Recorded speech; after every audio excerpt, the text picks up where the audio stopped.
Hi everybody, it's A-Hole Cop. Welcome back to the channel. If it's your first time here, thanks for stopping by. I put new videos out on Friday. Well, I try to put them out on Fridays. Just about anything.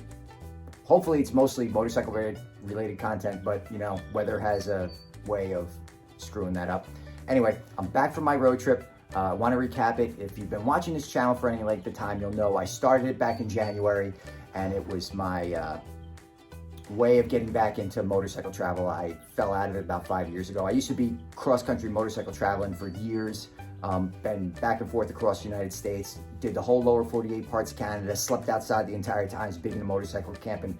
Now, when I say motorcycle camping, I wasn't a survivalist. I wasn't doing any BDR or backroads kind of crazy stuff. It was basically like KOAs and state parks. I need hot showers in the morning and I need a bathroom, trust me. But so I fell out of it about 5 years ago, like I posted in my first video. And this has been me just trying to get back into it. And I went on my first road trip I put out when I was in Texas and Arkansas and stuff like that.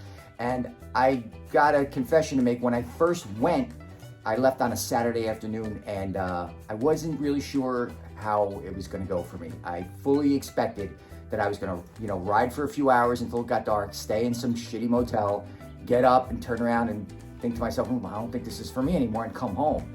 I was kind of really worried about that because I really like motorcycle travel. That was kind of my thing for a long time. But the exact opposite happened. I mean, I did stay in a shitty motel. I got up and it was like 28 degrees. It was freezing cold. Luckily, I brought my heated gear, but I forgot my heated socks, and I sure could have used them. But by the middle of the day, I just got into I just call it my groove. I just got into my thing with traveling. It was just great. I mean, I can't tell you how good it felt to get back on the road like that. It was amazing. I did about 700 something miles that day. Got to Memphis, did another 700 something miles, got to just about to Fredericksburg, Texas, where I was, and I can't tell you what a great time it was. I mean, it helped that the weather was great the entire time, but I didn't have any bad weather, but it was just so good to be back out on the road again. So after I did the Twisted Sisters, I posted a video like that. I headed south. I got to Uvalde, Texas. Funny thing about Texas, not just Texas, but anywhere in general, when I used to travel back and forth across the country, I had Verizon cell service, and I never had a problem with it. I mean, of course, I had a few dead spots here and there, but it was never a problem. I used it for my GPS. It wasn't a big deal. But once I started going, I started knowing the Verizon was kind of spotty. I never had that problem before. This kind of started a couple years back when I moved to Florida. I lived in Sarasota, Florida for a few years, and the Verizon was very spotty there. I thought maybe it was the phone. I got a new phone. It wasn't that. The few friends that I had down there, they had Verizon, and it just was like that. And then when I came back to Jersey, of course, it was fine. I mean, I hit a couple dead spots in the Pine Barrens here and there, but mostly it's good. But traveling, it was like an issue. And it got so bad that the CarPlay went out. So I was like, uh-oh. Now I thought I had my road atlas in the trunk, but I didn't. What I thought was my road atlas was actually a map of New Jersey, so it did me no good in Texas. So I was like, all right, I gotta find a paper map. So I started riding around Uvalde, Texas, and there's no paper maps. Nobody has paper maps anymore. I was like, wow, what am I gonna do? So luckily, they had a Walmart. So I go to the Walmart, and thank goodness they had a cheap Garmin. So I get a cheap Garmin, I open it up. Now here's the thing with the GPS on the Goldwing. Now I didn't get the upgrade before I went on vacation. I should have, but as you know, if you've been watching some of these videos, I'm kind of a little technically ignorant when it comes to that stuff, so I was going to have the dealer do it. And I didn't want to take the bike to the dealer. I had it serviced recently, so I didn't want to go back there again. I figured, well, next service I'll have it done. It won't be a big deal. But it wouldn't let me put, I would Google the address for Big Ben when I would get internet, and I couldn't put it in the bike. It wouldn't allow me to put it in the bike, like the bike's GPS. So I was like, so luckily when I got the GPS, the Garmin, it had a little icon for national parks. I hit the national park icon, Big Ben, perfect. So thank goodness I used that the whole way. So now I got my cup holder, I got my GPS, I got the camera up there. I mean, it's a mess. I got crap all over the place. But so I come out of Big Bend, and I mentioned this in the Big Bend video about the wind picking up. So as I'm leaving Big Bend, I'm heading to Marathon.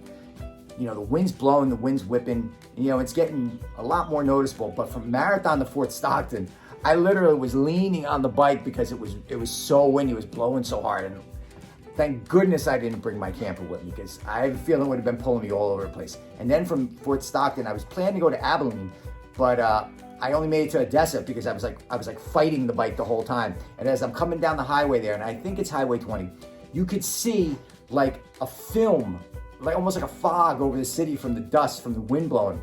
So I get to Odessa, I find a place to stay, and you know, the next morning I get up and there's like a light paint film over like everything. You know, I had to clean the bike off and stuff like that. I was like, this is crazy. But I made it to Abilene.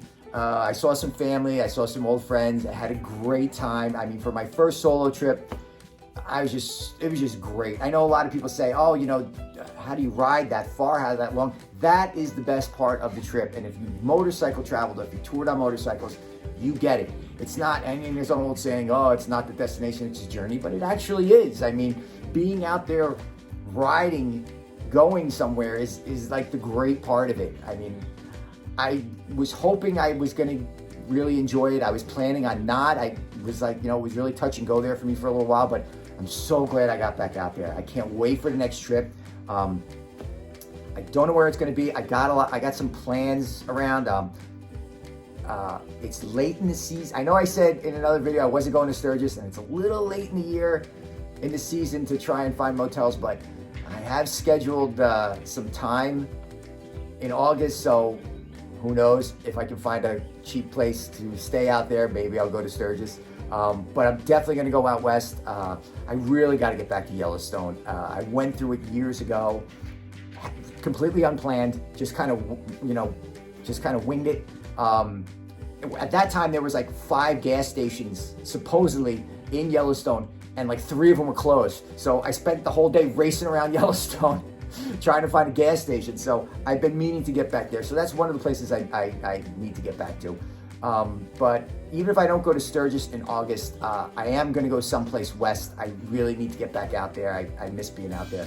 And of course, I'd like to go back to Arkansas. There's the Ohio Windy 9. I got a brochure for it. There's all those great roads in Ohio, Virginia, Tennessee, who knows? So stay tuned for that. Okay, let's hit the road. We're taking a Harley. We're gonna go to our first stop, so keep hanging in there. Okay, so I finally get home, over 5,500 miles. I get in the garage. I'm so tired. I drop the bike in the garage. No problems the whole way, but I don't know if you can see it. I'll bring it in here. I kind of chipped the mirror. It's a little out of sorts here, but that was the only damage. And thank goodness I put these handles on here, because it was a lot easier to pick up with those handles in it. I don't know how many of you have dropped bikes before. I've dropped a lot of them over the years, and it's a pain in the neck. And they've gotten a little heavier that I've gotten older, but yeah, that's another one that happened. So let's hit the road. So give you a little perspective of where we're at, the area we're in. Oh, look, a train. That's Atlantic County, Harley Davidson. We're on Route 30 heading east.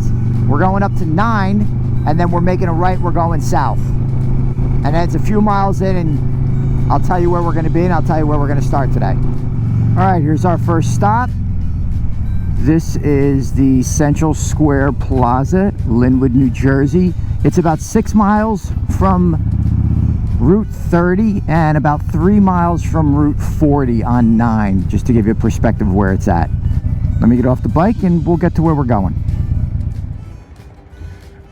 Okay, so our first stop is this independent coffee shop called Barista Coffee House in Linwood, New Jersey. I had every intention in going here and having coffee, but apparently they're remodeling now and they're only serving coffee out of the side window. So I got a nice coffee. We'll be going to our next destination, but I'll tell you what we were gonna do when come here. I found this place online, New Jersey foodie site, and I'd never seen this at a independent coffee shop, or any coffee shop for that matter, but apparently I've done a Google search and there's a handful of places here in New Jersey that do it, but this was the first place I found that I had every intention on coming here and getting it. They do coffee flights, almost if you've been to breweries before and you get like a flight, it's like a sampling of beer. They do it here with like espresso based coffees, and they look fantastic. So I was gonna try this place out for the first time, but I went to the window, I said, there's not a chance you're doing any flights out the window, and they were like, yeah, no, we're not doing it. I was like, all right, we'll give me a nice coffee. So we'll have to come back here on another episode when they're open again and do it, or we'll find one of the other places that do it, we'll do it there. So I'm gonna finish my iced coffee and we're gonna go to our next location and see if we can salvage this thing. Stick around. Shark!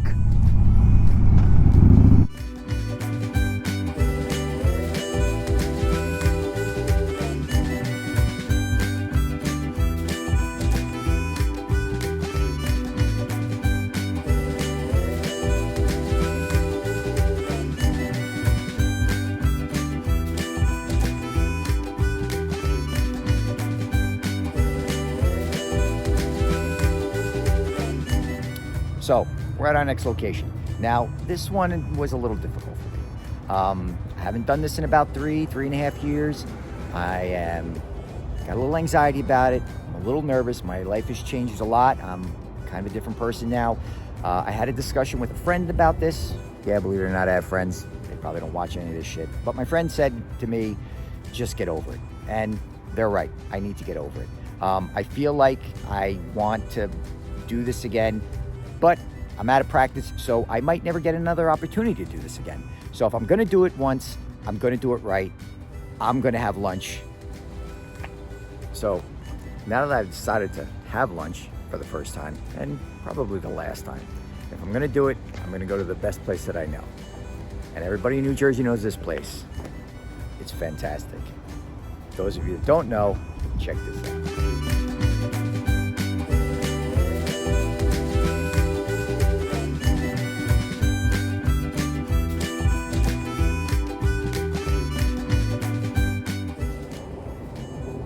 And here's lunch. Give you some perspective about this. This is a half a sandwich, and it weighs like about as much as my cat or my small dog. Okay, now, this is a sandwich. There's turkey, there's cheese, there's some bacon, some barbecue sauce on this. It's a lot of food, okay? Now, I just want to say, I used to live in Florida, and I would ask people, hey, where do you get a good sandwich? And the overwhelming response from people in Florida is Publix. Publix is a supermarket chain. If you've never been to Florida and you're from Jersey, it's like ShopRite. So those poor folks that spend too much time out in the sun, obviously, think a supermarket makes a good sandwich. Actually makes the best sandwich. This is what people in New Jersey think about when they think about sandwiches. So you guys in Florida, when we ask you where's a good sandwich, just say, yeah, we just don't have good ones here.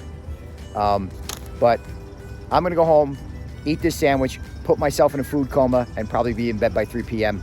Thanks for watching. If it's your first time here and you like what you see, I'm A-Hole Cop. Google me, find me on all social media. I post all the time. I post videos here on Friday. Thanks for stopping by. I'll see you next week.